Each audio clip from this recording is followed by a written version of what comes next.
RAB মহাপরিচালক AKM Shahidur Rahman বলেছেন, হিন্দু ধর্মাবলম্বীদের সবচেয়ে বড় উৎসব দুর্গাপূজাকে নির্বিঘ্ন ও শান্তিপূর্ণ করতে তৎপর রয়েছে র্যাব।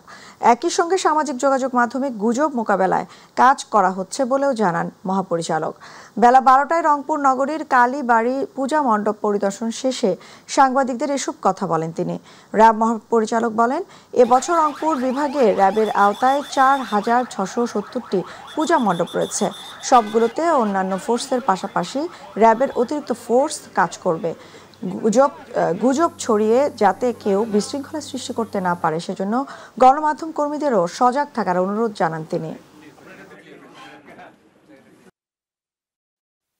এই পরিবেশটি একটি অসাম্প্রদায়িক বাংলাদেশের এই পরিবেশটি সুষ্ঠুভাবে যাতে থাকে সেই জন্য একযোগে সবাই কাজ করে যাচ্ছে। 31,546টি পূজা মণ্ডপে পূজা হতে যাচ্ছে।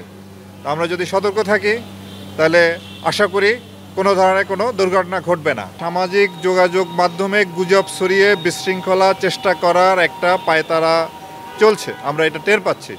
তো আমাদের আইসিটি বিভাগ সহ সবগুলি আইনশৃঙ্খলা রক্ষাকারী বাহিনী এই ব্যাপারে সতর্ক আছি। আমরা সোশ্যাল মিডিয়ার এগুলাকে মনিটর করতেছি এবং এগুলি আমাদের নজরে আসার সাথে সাথে তাৎক্ষণিক ব্যবস্থা নিচ্ছি।